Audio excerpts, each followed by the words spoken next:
কোরবানির ইতিহাসটা কোথায় থেকে আসতেছে? আদম এবং হাওয়া পৃথিবীর সর্বপ্রথম মানব। আদম এবং হাওয়ার ঘরে আল্লাহ রাব্বুল আলামিনের ইশারায় কুদরতে দুইটা সন্তান একসাথে জন্মগ্রহণ করতো। কয়টা বলেন, কয়টা?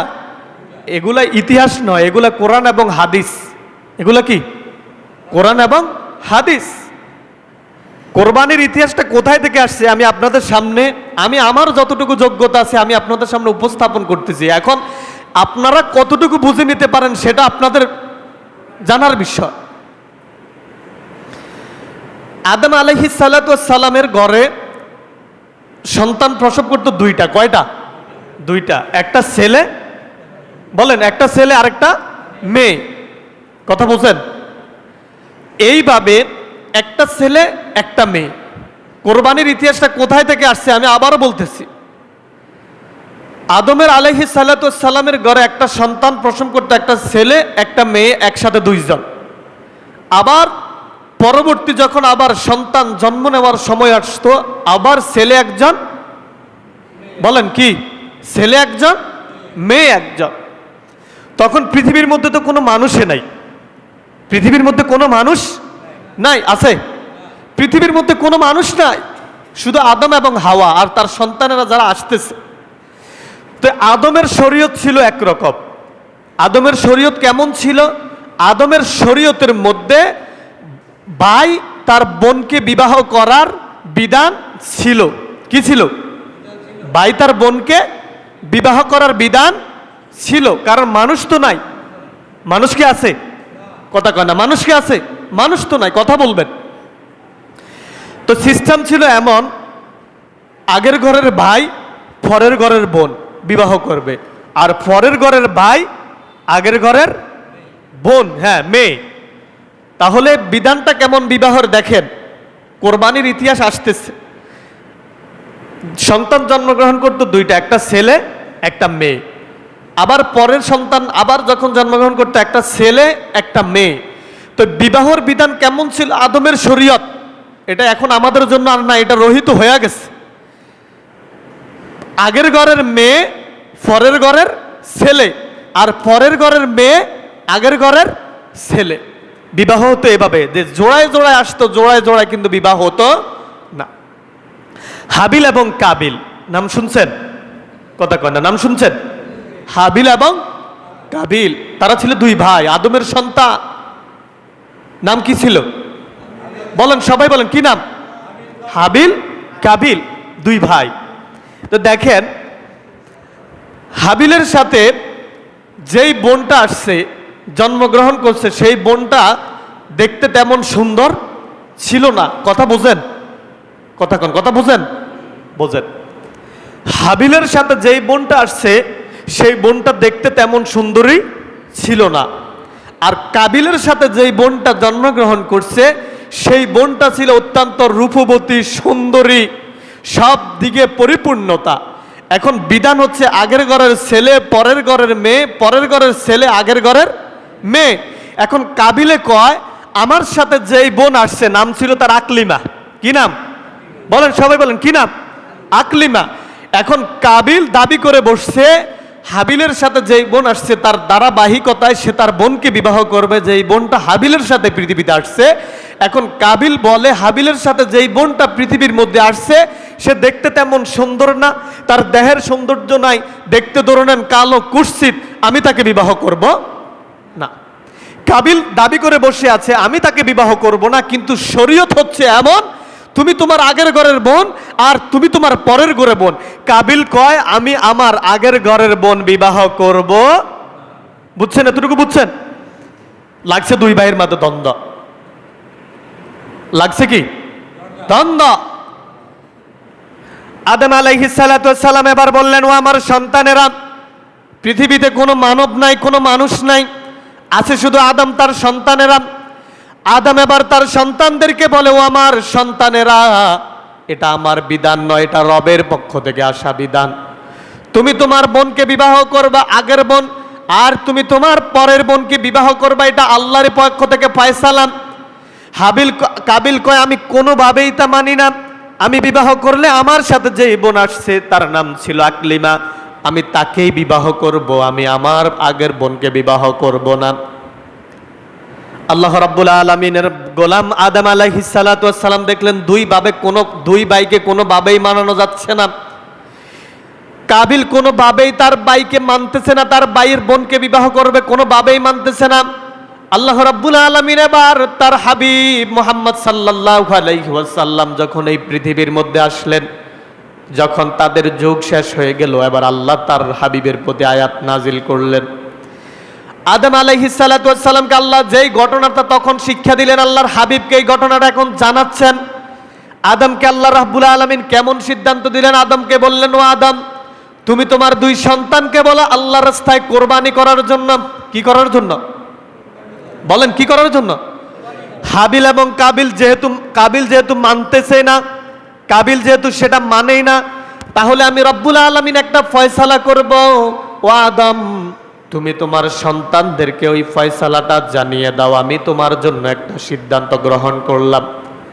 আল্লাহ রব্বুল আলামিন বলে, গোলাম, আমি তোমার এমন আল্লাহ, আমি তোমার এমন রব, আমি তোমার এমন আইনদাতা, আমি তোমার এমন বিধানদাতা, কোরআনের ভিতর কোনো বিধান আমি আল্লাহ বাদ দেই? মা ফাররাতনা ফিল কিতাবি মিন শাই। আমি তোমার এমন আল্লাহ, তোমার জন্ম থেকে শুরু করে মৃত্যু পর্যন্ত আমি আল্লাহ কোরআনের ভিতর কোনো বিধানে বাদ দেই নাই। বান্দা, তুমি পড়লেই তোমার রব কি বলেছে তুমি সব কিছু জানবা।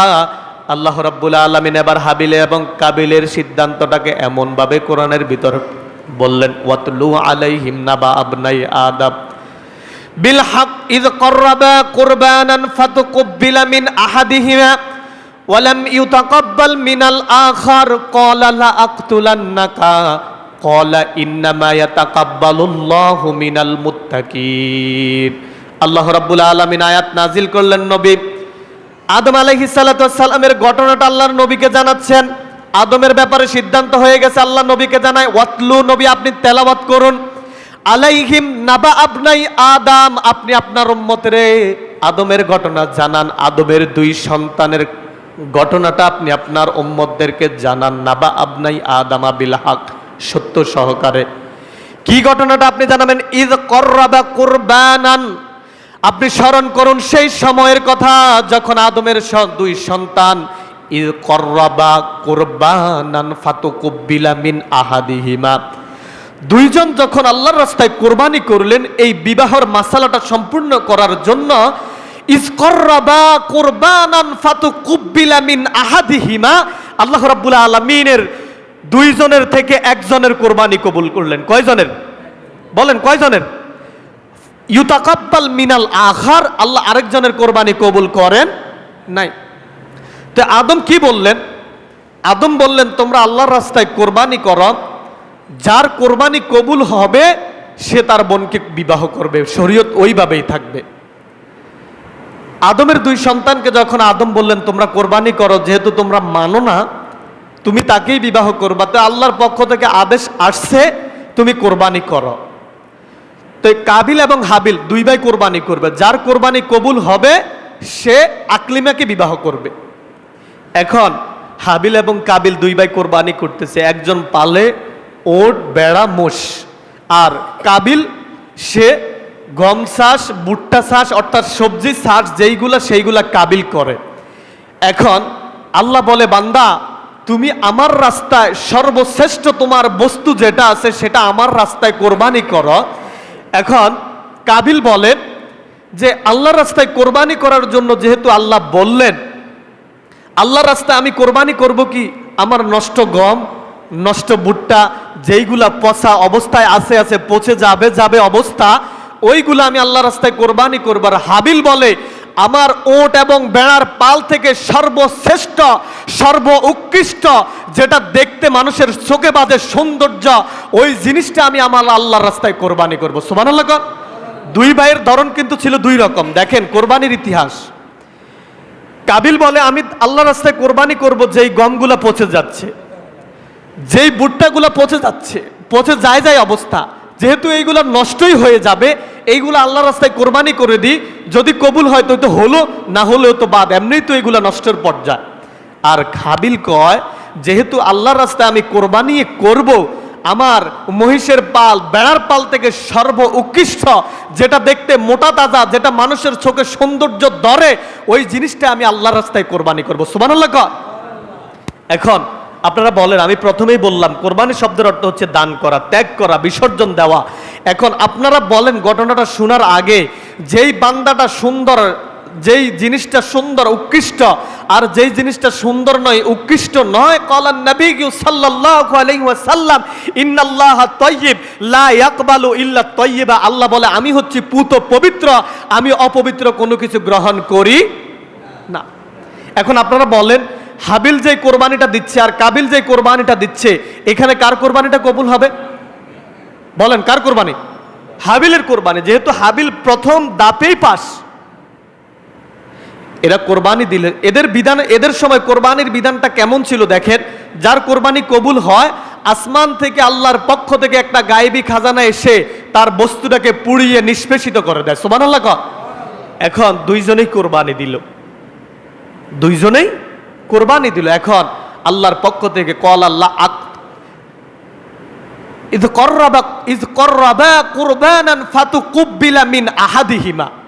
আল্লাহ কয় গোলাম, দুইজনের কোরবানি তো আমি আল্লাহ কবুল করব না, যেহেতু দ্বন্দ্ব মাসালা হচ্ছে একটা, দুইজন দিতেছ কোরবানি, ফাতুকুব্বিলা মিন আহাদিহিমা, আমি একজনের কোরবানি কবুল করলাম, ওয়ালাম ইউতাকাব্বাল মিনাল আখার, আরেকজনের কোরবানি কবুল করলাম না। তো এখন কোরবানি কবুল করছে কার? হাবিলের কোরবানি। কার কোরবানি?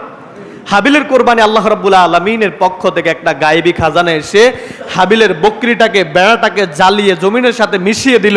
কাবিলের যেই নষ্ট, যেই ত্রুটিযুক্ত জিনিসগুলো আল্লাহ রাস্তায় কোরবানি দিছে, সেটা তার জায়গায় পড়ে আসে।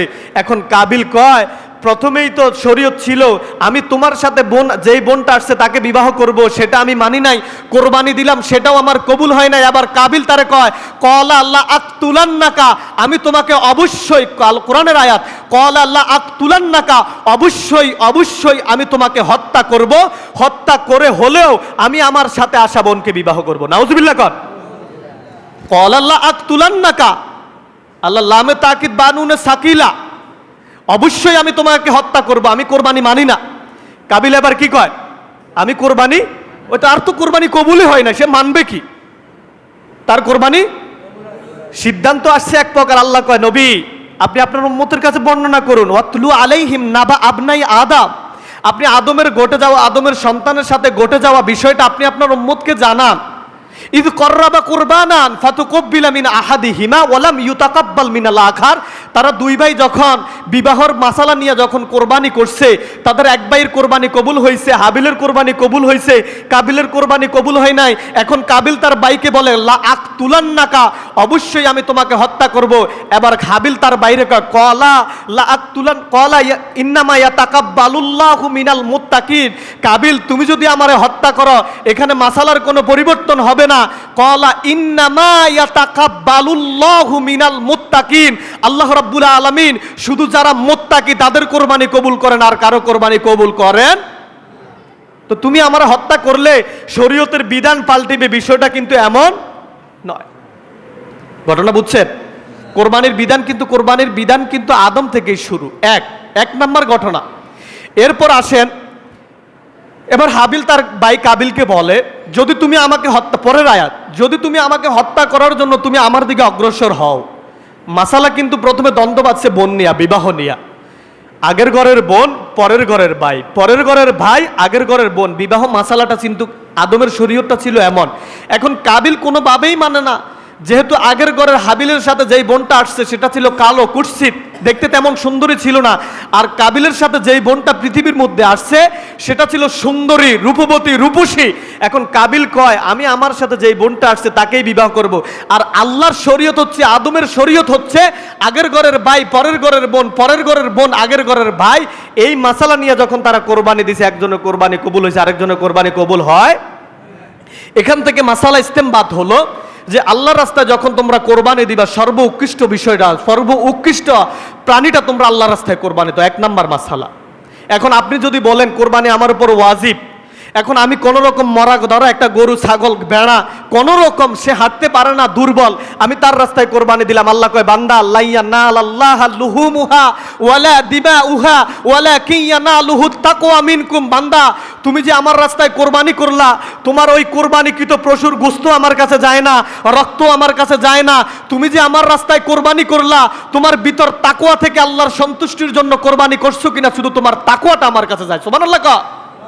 শুধু তোমার তাকওয়াটা যায়, তোমার গরুর গোশত কি আমার কাছে যায়? আল্লাহ প্রশ্ন করে লাইয়া নাল আল্লাহ লুহুমুহা। বান্দা তুমি যে কোরবানিটা দিলা, যে বিধানটা তুমি দিলা, যে উৎসর্গটা তুমি আমার জন্য করলা, লাইয়া নাল আল্লাহ লুহুমুহা, তোমার গোশত তো আমার কাছে যায় না। ওয়ালা দিমাউহা, তুমি যে পশুটার জবাই করার পর পশুর রক্তটা জমিনের মধ্যে প্রবাহিত হলো, ওই রক্তটাও তো আমার কাছে যায় নাই। তাহলে যায় কি? ওয়ালা কিয়া না লুহুত তাকওয়া মিনকুম, তোমার কলবের ভিতর কতটুকু আমার রবের ভয় ছিল, কতটুকু আমি রবের জন্য তোমার ইখলাস ছিল, ওই তাকওয়াটা তোমার জমিনের রক্ত, তোমার পশু জবাই করার সাথে সাথে জমিনে রক্ত পড়ার আগে আমি রবের কাছে তোমার তাকওয়া পৌঁছে যায়। সুবহানাল্লাহ। তাকওয়া হচ্ছে কলবের বিষয়, তাকওয়া হচ্ছে কলবের বিষয়। বিশ্বনবী একদিন বলেন বান্দা আত্তাকওয়া হাউনা, আত্তাকওয়া হাউনা, আত্তাকওয়া হাউনা। সাহাবায়ে কেরাম প্রশ্ন করলো ইয়া রাসূলুল্লাহ, ইয়া হাবিবাল্লাহ, আপনি তো কোনোদিন এইভাবে বলেন নাই আত্তাকওয়া হাউনা, তাকওয়াটা এখানে আপনি কি বুঝাইলেন? ইয়া রাসূলুল্লাহ, আপনি এখানে কি বুঝাইলেন? তাকওয়াটা তো এইখানে। বিশ্বনবী বলেন গোলাপ, তোমার সূরত কত সুন্দর, ইন্নাল্লাহা লা ইয়ানজুরু ইলা সুওয়ারিকুম ওয়া আমওয়ালিকুম ওয়ালাকিন ইয়ানজুরু ইলা কুলুবিকুম ওয়া আমালিকুম। গোলাম, তোমার চেহারা কত সুন্দর, তোমার টাকা পয়সা কত আছে, আমার আল্লাহ তোমার চেহারা টাকা পয়সার দিকে তাকায় না। ওয়ালাকিন ইয়ানজুরু ইলা কুলুবিকুম ওয়া আমালিকুম, তোমার ভিতর কতটুকু তাকওয়া আছে এবং তোমার আমল কতটুকু আছে, আমার আল্লাহ আরশে আজিম থেকে তোমার কলবের দিকে তাকায়। সুবহানাল্লাহ। আমার আল্লাহ তো তোমার চেহারা কত সুন্দর তাকায় না, তোমার টাকা পয়সা কত আছে, তোমার বাড়ি গাড়ি কত আছে, আল্লাহ তো ওইটার দিকে চায় না, আল্লাহ তো চায় তোমার কলবের দিকে। এই বিশ্বনবী যে বললেন আত্তাকওয়া হাউনা, আত্তাকওয়া হাউনা, এই তাকওয়াটা হচ্ছে তোমার কলবের বিষয়। এই যে বামদুদ, এই বামদুদের নিচেই তাকওয়া কলব। ইন্না ফিল জাসাদে মুদগা ইজা সালুহাত সালাহুল জাসাদু কুল্লু ওয়া ইজা ফাসাদাত ফাসাদাল জাসাদু কুল্লু আল্লাহ ওয়াহিয়াল কাল। বিশ্বনবী বলেন প্রত্যেকটা বনি আদমের দেহের ভিতর একটা গোশতের টুকরা আছে। কি আছে বলেন, সবাই বলেন কি আছে? প্রত্যেকটা বনি আদমের দেহের ভিতর একটা গোশতের টুকরা আছে। ওই গোশতের টুকরাটা যদি সুস্থ থাকে তার পুরোটা শরীর সুস্থ, আর ওই গোশতের টুকরাটা যদি অসুস্থ হয়ে যায় তার পুরোটা শরীর অসুস্থ। বিশ্বনবী বলেন আলা গোলাম ও আমার উম্মত সাবধান, আলা ওয়াহিয়াল কাল, ওই গোশতের টুকরাটার নাম হচ্ছে কলব। সুবহানাল্লাহ। ওই গোশতের টুকরার নাম কি? কলব। এখন এক নাম্বার মাসালা ইস্তেমবাত হলো, আল্লাহর রাস্তায় কোরবানি দিতে হলে সর্বোৎকৃষ্টতা কোরবানি দেওয়া লাগবে। তাহলে হাবিল কাবিলের ঘটনা আমরা জানলাম, কোরবানি আদম থেকেই শুরু। দ্বিতীয় নাম্বার আসেন কোরবানি, দ্বিতীয় নাম্বারে ঐতিহাসিক ঘটনা হচ্ছে ইব্রাহিম আলাইহিস সালাম। এগুলো আপনারা জানেন, তারপরে আপনাদেরকে একটু স্মরণ করিয়ে দিচ্ছি। ইব্রাহিম কেমন নবী ছিলেন? আল্লাহ রাব্বুল আলামিন বিশ্বনবী বলেন আল্লাহ যাদেরকে বেশি পছন্দ করেন তাদেরকে পরীক্ষা বেশি করেন। আশাদ্দুন নাসি বালাআন আল আম্বিয়া সুম্মাল আমসাল ফাল আমসাল। আল্লাহ যাকে বেশি পছন্দ করেন দুনিয়ার মধ্যে তারে ভয় দিয়া, দুনিয়ার মধ্যে তার টাকা পয়সা নিয়া, দুনিয়ার মধ্যে তার ফসল নষ্ট কইরা, দুনিয়ার মধ্যে তার উপযুক্ত সন্তানের মৃত্যু দিয়া আল্লাহ রাব্বুল আলামিন তাকে পরীক্ষা করেন, বান্দা তুমি আমার উপর কতটুকু ইস্তেকামত ছিলা। বিশ্বনবী বলেন আশাদ্দুন নাসি বালাআন আল আম্বিয়া, আল্লাহ দুনিয়ার মধ্যে সবচাইতে যাদেরকে পরীক্ষা করেছেন তারা হচ্ছে আম্বিয়া আলাইহিমুস সালাম। মাসাতুহুমুল বাসা ওয়া দাররাউ, যারা দুঃখ এবং কষ্টের সময় আমি রবকে রব বলে স্বীকার করেছে, আমি রবের নাফরমানি করে নাই, ওই বান্দাগুলাই হচ্ছে প্রকৃত বান্দা। এরপরে সুম্মাল আমসাল, এরপরে আম্বিয়া আলাইহিস সালাতু ওয়াস সালামের পরে হচ্ছে সাহাবায়ে কেরাম। মাসাতুহুমুল সুম্মাল আমসাল ফাল আমসাল, এরপরে হচ্ছে উলামায়ে কেরাম অথবা মুস্তাহিদ, মুহাক্কিক, মুফাসসির, মুহাদ্দিস, মুফাসসিরিন। আল্লাহ রাব্বুল আলামিন যাদেরকে যত বেশি ভালোবাসেন আল্লাহ তাকে তত বেশি কি করেন? কি করেন? পরীক্ষা করেন।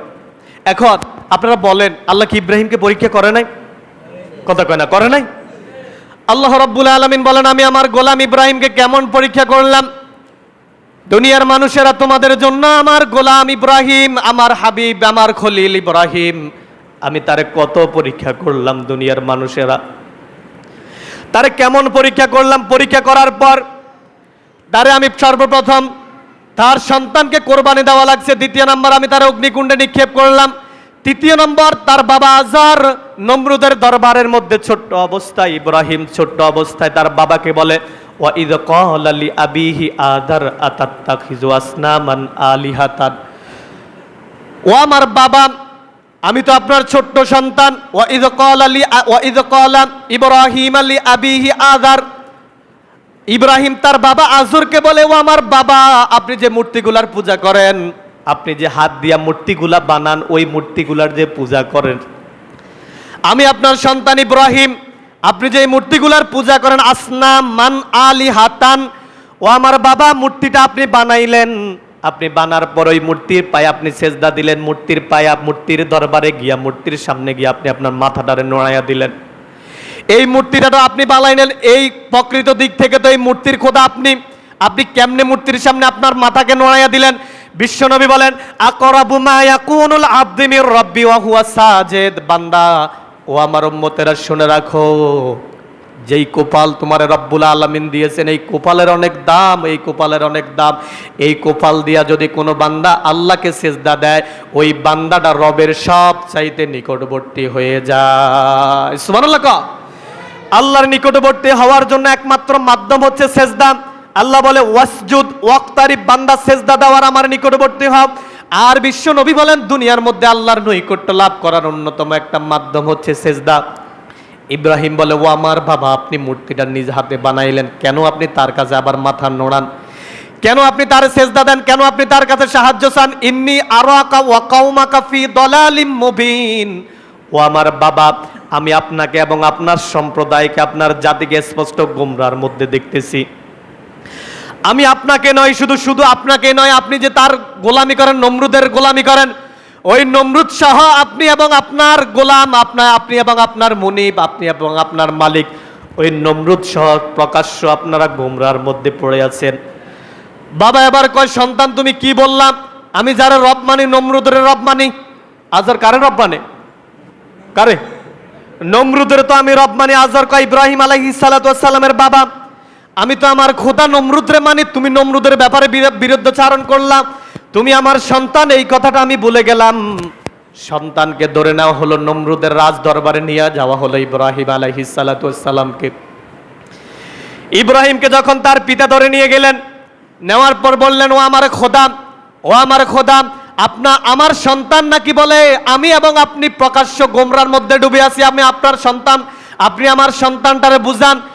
নমরুদ এবার তার ইব্রাহিমরে বলে ইব্রাহিম তুমি কেন এই কথা বললাম? আমরা প্রকাশ্যে গোমরার মধ্যে ডুবে আছি, কেন তুমি এই কথা বললাম? নমরুদ বলে তুমি যদি আমার রব হও, ইব্রাহিম বলে তুমি যদি আমার রব হও, আমার আল্লাহ যা পারে যদি তুমি তাই পারো। মধ্যখানে অনেক কথোপকথন নমরুদের সাথে এবং ইব্রাহিমের সাথে হলো। এক পর্যায়ে নমরুদ এবার ইব্রাহিমকে প্রশ্ন করেন তুমি যে বলো একজন আল্লাহ আছে, আল্লাহ রাব্বাকুম ওয়া রাব্ব আবাইকুমুল আউয়ালিন, তুমি যে বলো তোমার একজন রব আছে, তোমার একজন আল্লাহ আছে, তোমার আল্লাহ কি পারে তুমি আমারে বলো। তোমার আল্লাহ যা পারে আমি যদি না পারি তাহলে আজকে থেকে আমার খোদাগিরি আমি বাদই দিয়া দেব। নমরুদ এবং ইব্রাহিমের কথোপকথন হচ্ছে। আল্লাহ কেমন পরীক্ষা করলেন? নমরুদ বলে তোমার আল্লাহ যা পারে আমিও তো তা পারি। নমরুদ বলল ইব্রাহিম তুমি আমার বলো তোমার খোদা কি পারে। ইব্রাহিম আলাইহিস সালাতু ওয়াস সালাম বললেন ও আমার নমরুদ শোনো আমার আল্লাহ কি পারে। আমার আল্লাহ জীবন্ত মানুষকে মৃত কারাযুক্ত মানুষকে কারামুক্ত করতে পারেন, কারাবরণকৃত মানুষকে আল্লাহ রাব্বুল আলামিন কারামুক্ত করতে পারেন। নমরুদ এবার দুইজন লোক কারাগার থেকে বের করে আনার পর ইব্রাহিম বলে আমার আল্লাহ জীবিত মানুষকে জীবনও দিতে পারেন, মরণও দিতে পারেন। ও নমরুদ এবার কারাগার থেকে দুইজন লোক আনলেন। কয়জন বলেন? কয়জন? কারাগার থেকে দুইজন লোক আনলেন। আনার পর নমরুদ এবার ইব্রাহিমের সামনে বললেন তোমার রব জীবন দিতে পারে আবার মৃত্যুও দিতে পারে। তার জল্লাদকে বলা হলো ও আমার জল্লাদ, ও আমার মন্ত্রিসভার মন্ত্রী মহোদয়, একজনকে এখানে তার গর্দানটা মাথা থেকে ফেলে দাও, আবার আরেকজনকে জেলখানা থেকে বের করে তাকে মুক্তি দিয়া দাও। নমরুদ এটাই বুঝাইতে চাইলেন ইব্রাহিম তোমার আল্লাহ জীবন দেওয়ার মালিক, তোমার আল্লাহ মরণ দেওয়ার মালিক। দেখো আমি একজনকে মৃত্যু দিলাম, আরেকজনকে জিন্দা ছেড়ে দিলাম, এটা তো আমিও পারি। আল্লাহর হাবিব আল্লাহর গোলাম ইব্রাহিম বলে, এখানে আমার প্রমাণ হয় নাই, তুমি তো একজনকে জীবন দিয়া দিলা, জীবন তো আমার আল্লাহই দিলেন, আমার আল্লাহর জীবন তুমি তারে মুক্ত দিয়া দিলা, এখানে আমার বিষয়, এখানে আমার স্পষ্ট হয় নাই। তো এবার নমরুদ বলে, তুমি আরেকটা প্রশ্ন করো, তোমার আল্লাহ যা পারে আমি তা পারি না, তুমি আমার আরেকটা প্রশ্ন করো। ইব্রাহিম আলাইহিস সালাতু ওয়াস সালাম এবার নমরুদকে প্রশ্ন করলেন, ও নমরুদ, আমার এমন আল্লাহ, আমার এমন রব, আমার এমন আইনদাতা, আমার এমন বিধানদাতা, যে আল্লাহ পূর্ব দিকে সূর্য ওঠায়, পশ্চিম দিকে ডুবায়, যে আল্লাহ পূর্ব আকাশ থেকে সূর্যটারে উদিত করে, আবার পশ্চিম আকাশে সূর্যটারে ডুবায়, তুমি যদি রব হও, তুমি যদি আমাদের আল্লাহ হও, তুমি যদি আমাদের বিধানদাতা হও, আগামীকালকে সূর্যটাকে পূর্ব আকাশে নয় পশ্চিম আকাশে তুমি উদিত করো, পারবে? কথা বলেন, পারবে? নমরুদ এবার কয়, ইব্রাহিম কইলা কি তুমি মিয়া, আর তো ক্ষমতা নাই, জেলখানার মতো তো আর ক্ষমতা নাই, জেলখানা থেকে একজনকে বাহির কইরা কল্লা ফালাইয়া দিছে, কয় তারে মৃত্যু দিছি, আবার আরেকজনকে বাহির করে দিয়া কয় তারে জান দিয়া দিছি। এবার নমরুদ কয়, ইব্রাহিম তুমি কইলা কি, পূর্ব আকাশের সূর্য কি আমি নমরুদের ক্ষমতা আছে পশ্চিম আকাশে উদিত করা? আছে? কথা কয় না, আছে? এবার ইব্রাহিমের নমরুদ কয়, ধর তারে, তার মন্ত্রিসভার মন্ত্রীদেরকে কয়, ধর তারে শিকলবদ্ধি কর, ধর তারে। কইল কি সে আমারে কয় পূর্ব আকাশে সূর্যটারে উঠাই, পশ্চিম আকাশে উঠাইবার লাইগা, সে আমারে কইল কি এটা কি আমার ক্ষমতায় আছে? কারণ কাফেররা জানে, ওয়ালা ইনসা আলতাহুম মান খালাকাস সামাওয়াতি ওয়াল আরদ। ও নবী, আপনি যদি কাফেরদেরকে নির্জনে গিয়া প্রশ্ন করেন এই আসমান জমিন বানাইছে কে, অবশ্যই অবশ্যই তারা বলবে আল্লাহ। কে বলবে? আপনি যদি আল্লাহ তার হাবিবকে কোরআনের মধ্যে বলে, ওয়া ইন সাআলতাহুম মান খালাকাস সামাওয়াতি ওয়াল আরদ, ও নবী, আপনি যদি একটা কাফেরকে যদি নির্জনে নিয়ে, কোনো পৃথিবীর কোনো মানুষ নাই, পৃথিবীর কোনো জনশূন্যহীন এলাকা, ওই জায়গায় নিয়ে যদি একটা কাফেরকে প্রশ্ন করেন আসমান জমিন বানাইছে কে, তাহলে তারা বলবে অবশ্যই আমার আল্লাহ। কে বলবে? আপনাদেরকে একটা মেসাল দিয়ে আপনারা দেখেন, আবু জাহেল এবং তার সহকর্মী ছিল আখনাস। কি নাম? আখনাস। কি নাম বলেন, সবাই বলেন কি নাম? আখনাস একদিন তার আবু জাহেল তার নেতারে কয়, ও নেতা, আপনি যে মুহাম্মদের ধর্ম মানেন না, আপনি যে মুহাম্মদের নবী মানেন না, ও আমার নেতা, আমি আপনার আনুগত্য করি, আপনার কথা মানে, আপনার কথায় উঠি বসি, আপনার আজকে একটা প্রশ্ন করব, তবে সঠিক উত্তর দেওয়া লাগবে। আবু জাহেল কয়, তুমি তো আমার মন্ত্রী মিয়া, আমি তো হচ্ছি মক্কার প্রেসিডেন্ট, তুমি তো আমার মন্ত্রী, তুমি আমার কাছে জানতে চাইছো, অবশ্যই তোমার আমি সঠিকটা জানাবো, তবে এমন কোনো প্রশ্ন করিও না যেই প্রশ্নের কারণে আমার রাজ সিংহাসন প্রশ্নবিদ্ধ হয়ে যায়। আখনাস কয়, নেতা, তোমার একটা প্রশ্ন করব, সঠিক জবাব দিবা। আবু জাহেল কয়, করো, প্রশ্নটা করো। আবু জাহেল আখনাস প্রশ্ন করার আগে ডানে দেখে, বামে দেখে, সামনে দেখে, পিছনে দেখে, কোনো মানুষ আছে কিনা। আখনাস এবার তার নেতা আবু জাহেল রে কয়, ও আবু জাহেল, তোমার বাতিজা যে মোহাম্মদ নবী দাবি করে, তোমার বাতিজা যে মোহাম্মদ রাসূল দাবি করে, তোমার বাতিজাদের সত্য, এই ব্যাপারে তোমার মতামতটা আমারে দাও। আবু জাহেল আবার ডানে দেখে, বামে দেখে, সামনে দেখে, পিছনে দেখে, কেউ আছে কিনা, যেহেতু তার মন্ত্রীর সাথে, তার লিডারের, তার নেতৃত্বের সাথে সে ওয়াদা দিছে, তার এই সত্য কথাই আজকে কি বলবে। যেহেতু তার লিডার আখনাস ছিল তার কর্মী, আখনাস প্রথমেই আবু জাহেলকে আগে স্বীকার করাইছেন, নেতা, আজকে তোমার সত্য কথাই বলা লাগবে, মিথ্যা কথা তুমি আজকে বলতে পারবা না। এখন আবু জাহেল কয়, তারা তো কথা দিছি। আবু জাহেল ডানে দেখে, বামে দেখে, সামনে দেখে, পিছনে দেখে, কেউ নাই। এবার আবু জাহেল আখনাস রে কয়, আখনাস, আমি তোমার যেই কথাটা আজকে এখানে বলবো, এই কথাটা মক্কার মধ্যে কাউকে বলার প্রয়োজন নাই, আমার বাতিজা যে নবী, এর মধ্যে বিন্দু মাত্র কোনো সন্দেহ নাই। সুবহানাল্লাহ। আমার বাতিজাদের নবী, আমার বাতিজাদের আল্লাহর পক্ষ থেকে রাসূল, এর মধ্যে বিন্দু মাত্র কোনো সন্দেহ। এখন যদি আজকে আমরা তার নেতৃত্ব মেনে নিই, আজকে যদি আমরা তার লিডার মানি, আগামী দিন থেকে মক্কার মধ্যে আমি আবু জাহেলের কথা আর চলবে না, আমি মুহাম্মদের নেতা মানতে পারবো না। মুহাম্মদের নেতা মানলে মুহাম্মদ হবে নেতা, আমি হব কর্মী। আমি আমার নেতাগিরি হারানোর ভয়ে আমি মুহাম্মদকে নেতা মানবো। আল্লাহ বলে, আমি আমার ইব্রাহিমের কত পরীক্ষা করলাম। ওয়া ইযিবতালা ইব্রাহিমা রাব্বুহু বিকালিমাতিন ফাআতাম্মাহুন্না ক্বালা ইন্নী জাঈলুকা লিন্নাসি ইমামা। ওয়া ইযিবতালা ইব্রাহিমা রাব্বুহু বিকালিমাতিন ফাআতাম্মাহুন্না। আল্লাহ বলে, আমি আমার খলিল ইব্রাহিমরে কত পরীক্ষা করলাম, সব পরীক্ষা আমার খলিল ইব্রাহিম উত্তীর্ণ হয়ে গেল। বললাম সন্তান কোরবানি দাও, সন্তান কোরবানি দিল। নমরুদের আগুনের মধ্যে নিক্ষেপ করলো, তারপরও নমরুদের কাছে স্যালেন্ডার করে নাই। আমি ইব্রাহিমকে কত পরীক্ষা করলাম, যত পরীক্ষা করলাম সব পরীক্ষা ইব্রাহিম উত্তীর্ণ হয়ে গেল। আমি রব্বুল আলামিন আমার খলিল ইব্রাহিমের প্রতি সন্তুষ্ট হয়ে বললাম, ক্বালা ইন্নী জাইলুকা লিন-নাসি ইমামা, ও ইব্রাহিম তোমার গোটা জাতির জন্য আমি নেতা বানাইয়া দিলাম। সুবহানাল্লাহ। আমাদের জাতির নেতা কে বলেন? কে? মিল্লাতা আবিকুম ইব্রাহিম। আল্লাহ শুধু নেতাই বানান না, আল্লাহ কয় তোমাদের জাতির পিতা বানাইছি ইব্রাহিম রে। কিসের পিতা?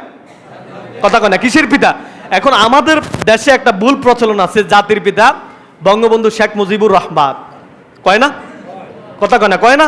এটা শিরকি একটা মতবাদ। মিয়া, আপনি দল করতে পারেন, আপনি আওয়ামী লীগ করেন, বিএমপি করেন, জামাত করেন, জাসদ করেন, রাসদ করেন, বাসদ করেন, করেন আপনি। মিয়া, জাতির পিতা কেমনে শেখ মুজিব হয়? আপনার নেতা, আপনার নেতার নাম তো আপনি এখানে আমরা হ্যাও করছি না। জাতির পিতাকে, কথা কয় না, জাতির পিতাকে আল্লাহ বলে মিল্লাতা আবিকুম ইব্রাহিম। আমি আল্লাহ জাতির পিতা বানাইছি ইব্রাহিম রে, আর তোমরা মানুষ বানাইছো মানুষেরে। এখানে শিরকি একটা মতবাদ। তুমি যেই হও, তুমি যেই নেতার কর্মী হও, তুমি যেই দলে করো, কোনোভাবেই কোনো মানুষ কোনো জাতির পিতা হতে পারে না। তুমি কেমনে কও মিয়া জাতির পিতা শেখ মুজিব? আমরা শেখ মুজিবুর রহমানকে ছোট করছি না। এখানে আপনি এই কথা বলে আপনি শিরিক করতেছেন। মিল্লাতা আবিকুম ইব্রাহিম, আল্লাহ বলে আমি আমার খলিল ইব্রাহিমরে তোমাদের জন্য বানাইছি জাতির পিতা। আবার আমরা আরেকটা শিরকি কথা বলে জনগণ সব ক্ষমতার উৎস। আপনারা বলেন জনগণ কি সব ক্ষমতার উৎস? জনগণ কি সব ক্ষমতার উৎস? আল্লাহ বলে আন্নাল কুওয়াতা লিল্লাহি জামিয়া। আসমান জমিন পাহাড় পর্বত সব জায়গায় একক ছত্র ক্ষমতা চলে কার? সবাই বলেন কার? আর তুমি কও জনগণ সব ক্ষমতার উৎস। তুমি শিরকি মতবাদ দিয়া এই কথাগুলো যখন নির্বাচন আসে তখন প্রকাশ পায়। বড় বড় লিডাররা তারা নেতৃত্ব জায়গা থেকে জনগণ সব ক্ষমতার উৎস। তো জনগণ যদি সব ক্ষমতার উৎস হয়, কিয়ামত কেমনে তুমি মালা? তোমার সামনে তোমার বাবা কেমনে মৃত্যুবরণ করে, তোমার সামনে তোমার মা কেমনে মৃত্যুবরণ করে? তুমি না সব ক্ষমতার উৎস? তো তুমি সব ক্ষমতার উৎস হলে তোমার মারে তুমি বাঁচায় রাখো, তোমার বাবারে বাঁচায় রাখো। জাতির পিতা ইব্রাহিম, সব ক্ষমতার মালিক কে? আল্লাহ। আল্লাহ রাব্বুল আলামিন যা কিছু বলেছি, আগামী জুমায় আমরা কোরবানির মাসলা মাসাইল নিয়ে আলোচনা করব।